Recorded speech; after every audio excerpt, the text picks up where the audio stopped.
자, 문제 5-4번 63회차 TAT 1급입니다. 자, 4번 외화자산 등 평가 차손익 조정에 대한 문제입니다. 자료 1번과 자료 2번이고요.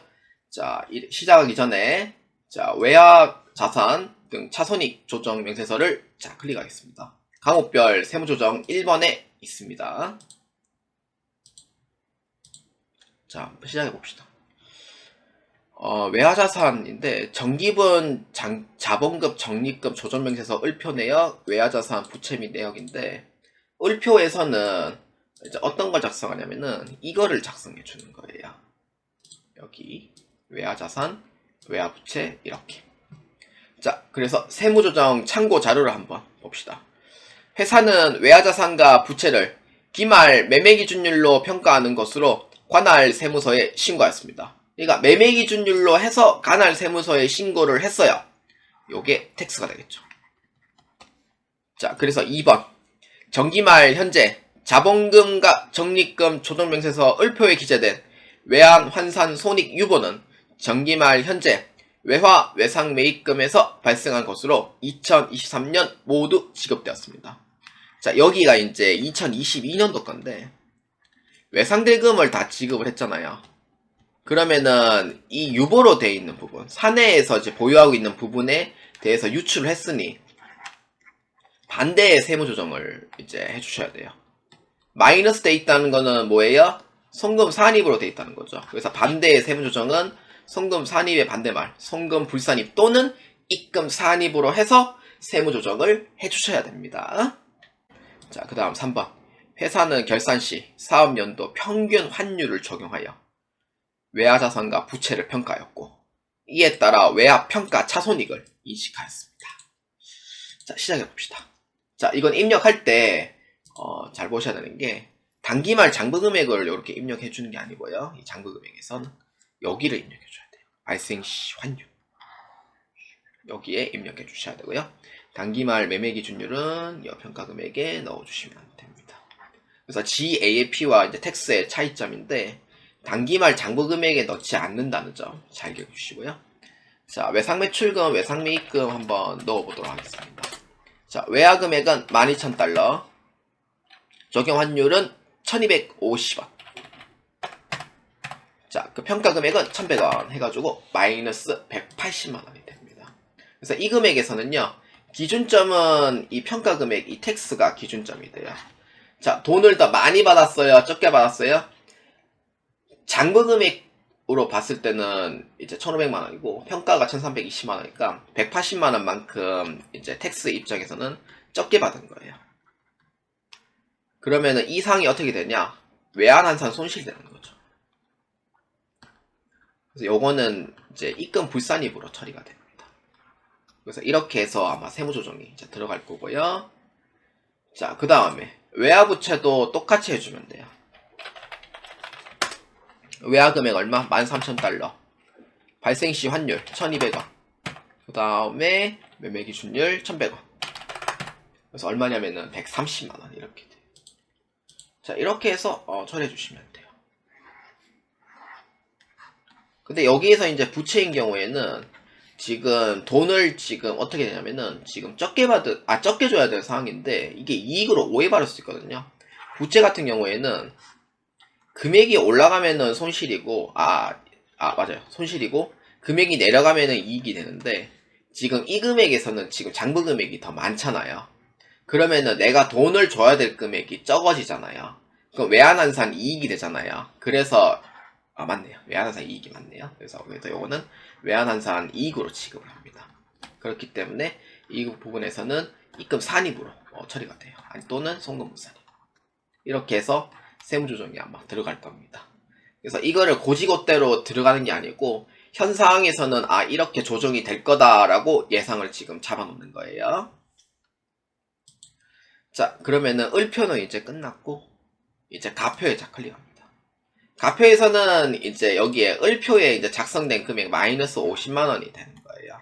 아까 자산이 마이너스 180만원, 부채가 130만원. 그래서 마이너스 50만원. 그러니까 을표에서 해당하는 금액이 돼 있고요. 자, 여기에 이제 회사 송금 계상액을 어떻게 해주냐면은 회사 거잖아요. 어차피 회사 거기 때문에. 자, 원장 조회를 자 여기 참고로 자 보아주시면은 여기에 외화 한산 이익과 외화 한산 손실. 자, 이렇게 봐요. 자, 외환 한산 이익은 지금 1150원만큼 적용을 했거든요. 그래서 회사 이제 적용을 해서 이제 요거는 장부에다가 기재를 한 거예요. 그래서 기재를 한 거고. 그 다음에 외환 한산 손실 같은 경우에는 똑같이 이제 요것도 1150원만큼 둘 다 회사 적용 환율을 통해서 한 거예요. 그러면은 어떻게 해주냐면은 이렇게 해주면 돼요. 아까 우리가 발생시 환율을 했었잖아요. 아까 을표도 발생시 환율이었고 환율로 해가지고 계산을 했고 가표도 똑같이 발생시 환율로 계산을 해주시면 돼요. 그래서 어떻게 해주냐면은 이렇게 되는 거죠. 발생시 환율과 그 다음에 회사 적용 환율 간의 차이만큼 조정을 해주시면 돼요. 그래서 이렇게 해서 조정을 해주시면 되겠고요. 자, 그래서 이제 자산 같은 경우에는 이제 이렇게 됩니다. 자, 한번 봅시다. 자, 자산 같은 경우에는 12,000달러에서 1250원만큼 해줘요. 1,500만원이죠. 그럼 거기에 1,380만원이에요. 그러면은 아까 얼마였냐면은 발생시 환율은 1,500만원, 그 다음에 회사 적용 환율은 1,380만원이니까 차익이 얼마 차이 나냐면은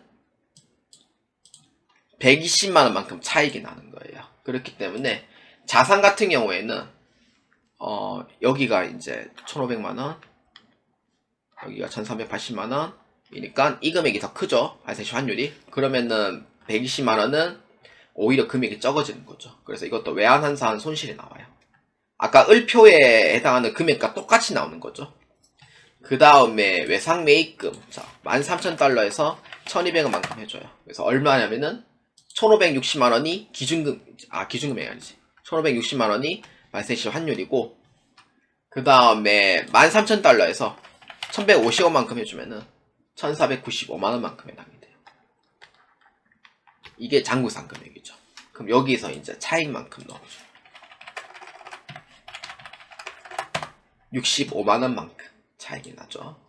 근데 부채인 경우에는요, 내가 돈 주는 금액이 적어져야지만 이익이 돼요. 부채는. 근데 돈 주는 금액이 많아졌어요? 적어졌어요? 오히려 더 많아진 상황이 되는 거죠. 그래서 65만원만큼은 외환한산 이익이 되는 거예요. 그래서 이 차이만큼 여기에 회사 손익금 계상액에 넣어주시면 돼요. 자, 마이너스 120만원에서 플러스 65만원. 차익이 마이너스 55만원만큼 넣어주시면 되는 겁니다. 그래서 여기에 마이너스 55만원만큼 채워 넣어주시면 되겠습니다. 자, 그러고 나서 저장 누릅니다. 자, 이렇게 해주면은 다 끝났고요. 학계 등록을 자 해가지고 세무조정을 하도록 하겠습니다. 자, 세무조정은 자 어떻게 해주냐? 아까 계상을 했던 이 금액에 대한 차익만큼 처리를 하시면 되겠고요. 그래서 어떻게 해주냐면은 이 금액과 이 금액의 차익만큼 처리하시면 돼요. 그러면 딱 5만원 정도 차이가 날 거예요. 자, 아까 이제 얼마냐면은 장부상 금액은 얼마냐면은 외화자산 같은 경우에는 12,000달러에 1,150원만큼 해주면은 1,480만원에 12,000달러에 1,100원만큼 하면은 1,320만원이 나와요. 그래서 얼마냐면은 60만원만큼은 내가 돈을 더 못 받는 셈이 되는 거예요. 텍스 기준을 봤을 때. 그렇기 때문에 이거는 외화 한산이 외상 매출금입니다. 그래서 얼마냐면은 60만원만큼 이렇게 되고요. 처분은 유보 발생으로 해주시면 됩니다. 자, 그 다음에 외상매입금은 13,000달러에서 1,150원만큼 해줘요. 이게 회사에 적용된 기말금액이고요. 거기에서 13,000달러에서 1,100원만큼 빼주면 돼요. 그래서 얼마냐면은 1,430만원. 그래서 1,495만원에서 1,435만원만큼 빼주시면 돼요. 그래서 얼마냐면은 35만원, 30만원. 자, 얼마냐면은 65만원이 됩니다. 그래서 65만원은 내가 돈을 더 많이 줘야 되는 상황이 돼요. 텍스 기준에서는. 그래서 돈을 많이 줬는 거죠. 그렇기 때문에 외환환산 손실이 발생, 손실이 발생한 거죠. 그렇기 때문에, 다시. 여기 위에 잘못 적었네요. 다시. 그래서 헷갈렸구나, 내가. 자, 다시 할게요. 자, 여기에 외환환산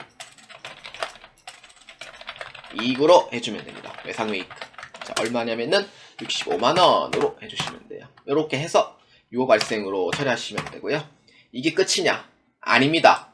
자료 1번에서 우리가 아까 이제 외상매입금 지급을 했다니까 송금 산입의 반대말은 뭐예요? 송금 불산입이 돼요. 그렇기 때문에 이렇게 이제 처리해 주시면 돼요. 외화 환산입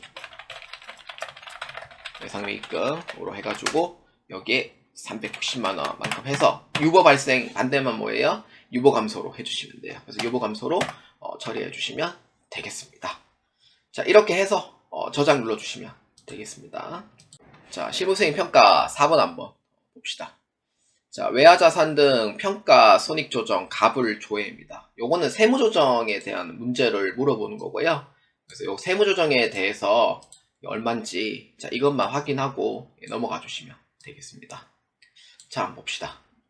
33번 문제입니다. 세무조정 대상 중 입금 산입으로 소득금액 조정 합계표에 반영할 총금액은 얼마인가? 입금 산입 할 수 있으니까 유보감소도 지금 얼마냐면은 390만원으로 모아주시면 됩니다. 그 다음에 34번 송금 산입 유보 발생으로 소득금액 해당하는 금액은 얼마입니까? 송금 산입 유보 발생이니까 여기 60만원으로 모아주시면 됩니다. 자, 그 다음에 입금 산입 유보 발생이에요. 그래서 얼마냐면은 입금 산입 유보 발생이니까 65만원으로 잡아주시면 돼요.